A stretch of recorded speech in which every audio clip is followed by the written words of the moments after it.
पिछली वीडियो के माध्यम से हम लोगों ने यह जानने का प्रयास किया कि व्यष्टि अर्थशास्त्र का क्षेत्र या उनकी शाखाएं किस तरह की है, यानी कि हम ये कहें कि किस तरह के सिद्धांत व्यष्टि अर्थशास्त्र में पढ़े जाते हैं। इन सारी चीज़ों पर हम लोग पिछली वीडियो के माध्यम से जानकारी ले चुके हैं। यदि आपने पिछली वीडियो को नहीं देखा है तो उसका लिंक आपको इस वीडियो के डिस्क्रिप्शन बॉक्स में मिल जाएगा।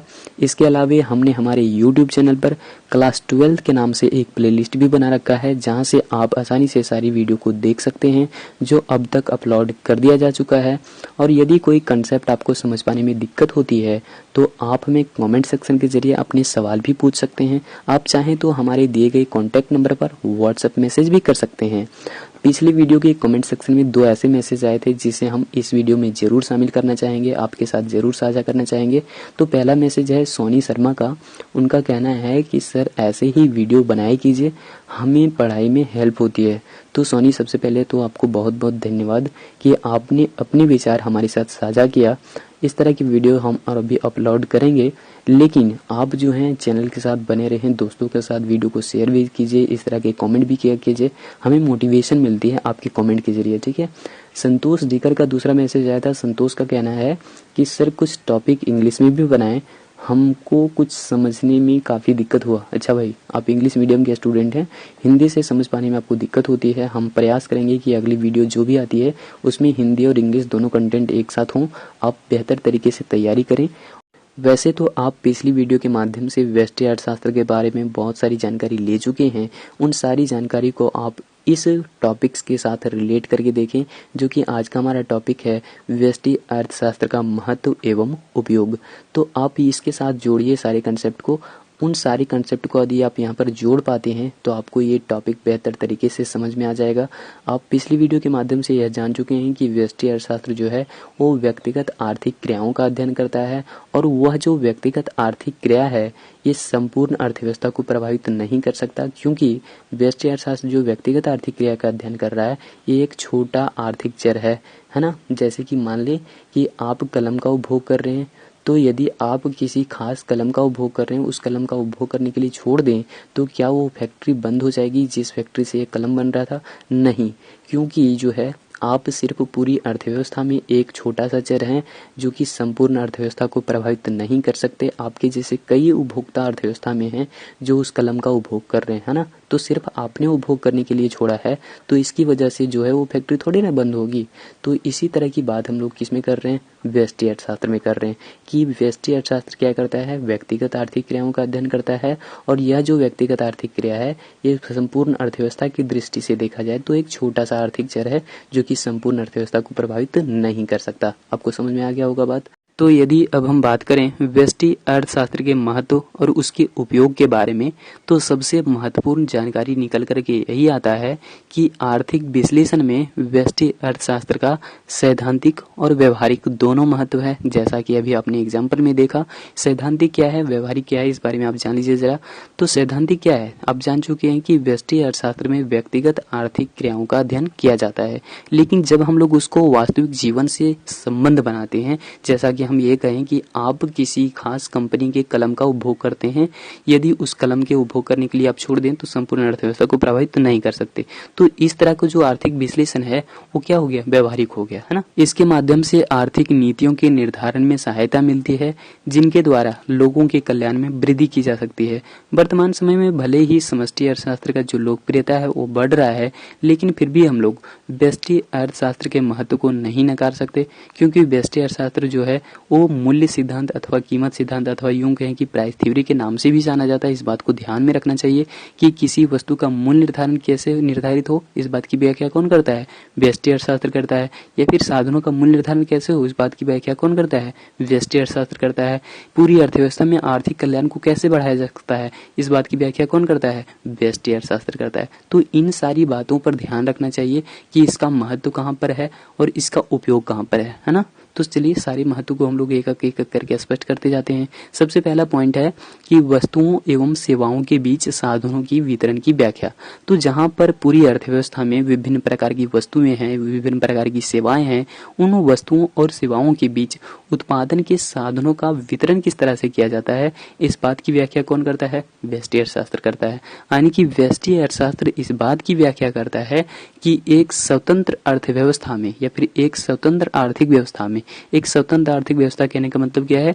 जहां पर सरकार का किसी भी तरह का हस्तक्षेप नहीं होता है ना?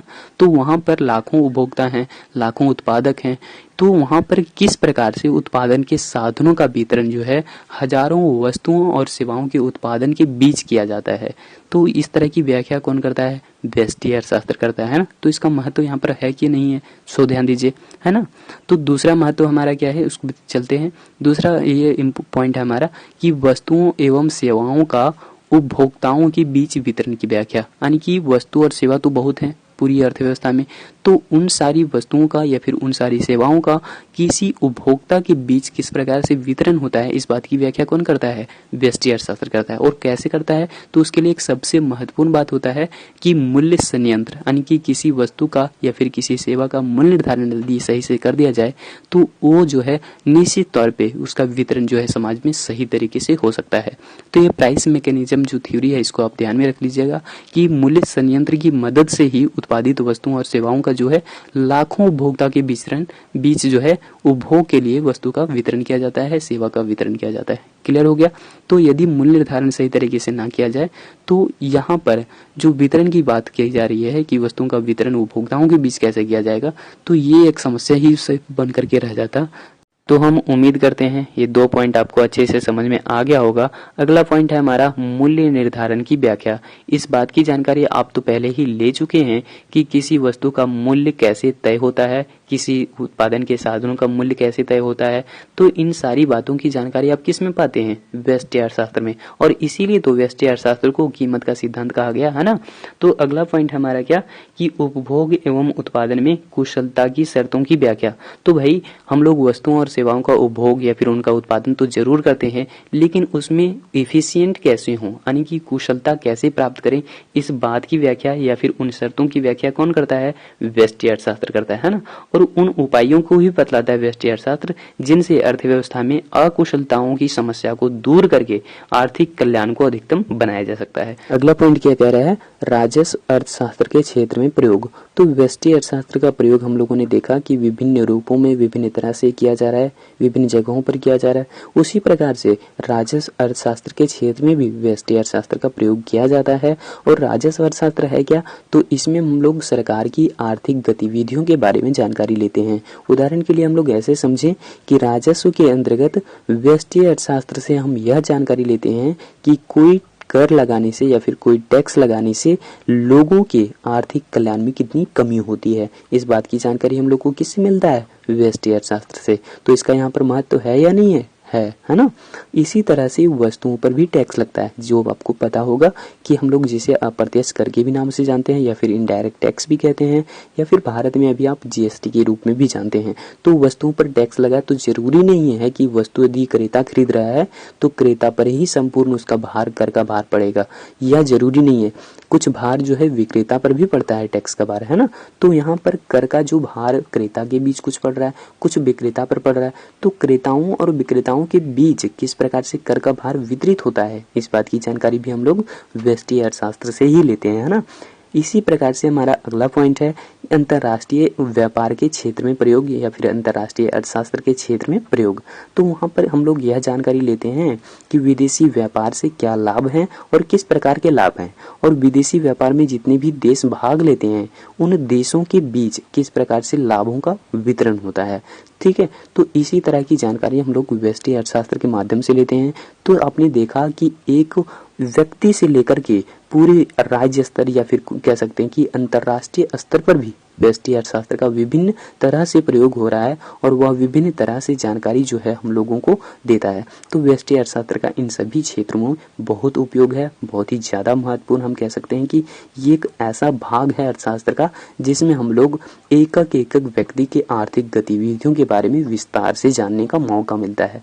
तो आप समझ सकते हैं कि व्यष्टि अर्थशास्त्र का इन क्षेत्रों में कितना ज़्यादा उपयोग या फिर कितना ज़्यादा महत्व है ना। तो इसी प्रकार से हमारा अगला पॉइंट है अधिकतम सामाजिक कल्याण की प्राप्ति। तो ये अधिकतम सामाजिक कल्याण की प्राप्ति समझिए एक उद्देश्य है, जैसा कि आपने पॉइंट 1 से लेकर के 5 तक देखा। तो 1 से लेकर के जो 5 तक आपने पॉइंट देखे हैं, इन सभी पॉइंटों का एक ही उद्देश्य है कि समाज में अधिकतम कल्याण को प्राप्त किया जा सके, है ना। तो ये हम कह सकते हैं कि व्यष्टि अर्थशास्त्र का प्रयोग जो है यहाँ पर भी हो रहा है और इसका महत्व यहाँ पर भी है। तो आज की वीडियो में बस इतना ही, लेकिन अगली वीडियो में मिलेंगे पुनः एक नई जानकारी के साथ। तब तक इस वीडियो को अपने दोस्तों के साथ जरूर शेयर कीजिए और हाँ, वीडियो यदि पसंद आए तो वीडियो को लाइक कीजिए और कमेंट सेक्शन में जाकर के बताइए कि आपको यह वीडियो कैसा लगा।